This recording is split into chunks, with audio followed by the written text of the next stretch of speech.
তো hey guys, welcome back to my channel. আজকে তোমাদের আমি দেখাতে চলেছি আমাদের জমির চন্দ্রমল্লিকা জমির পাশে ফুলকপি, ওলকপি ও পাতাকপি লাগানো হয়েছে।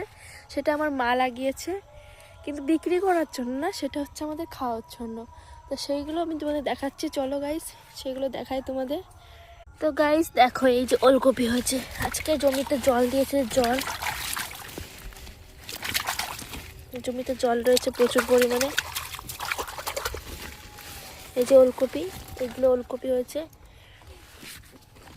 দেখো গাইস কি সুন্দর সুন্দর ওলকপি হয়েছে, সবগুলোতে ওলকপি হয়েছে। এই যে এগুলো গাছ, ওলকপির গাছ এগুলো হয়।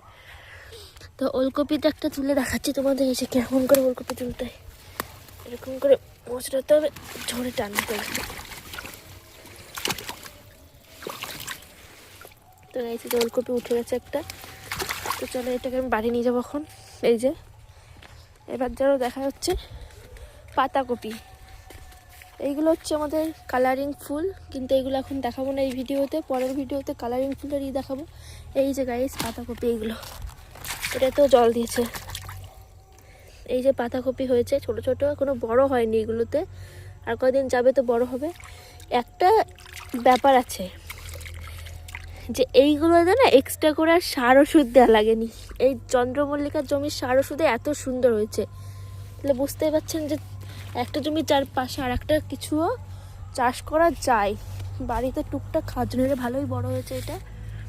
এবার চলো দেখাই ফুলকপি। তো গাইস এই দেখো ফুলকপি হয়েছে, কি মজা! আমাদের গাছে ফুলকপি হয়েছে। ওই যে ওটাতে হয়েছে, এটাতে হয়নি, এটাতে ওই যে একটু ছোট্ট একটা বেরাচ্ছে। এটাতে ওই যে এই যে ফুলকপি গাছে কটা। এর পাশে এই যে মটর কলাই শাকও আছে। আমার মার এগুলো সব লাগানো, নিজের হাতে লাগানো, নিজেদের খাওয়ার জন্যই হয়ে যায় এগুলো টুকিটাক করে। টমেটো গাছ গাইস, টমেটো গাছে ফুল এসছে, টমেটো ধরবে টমেটো।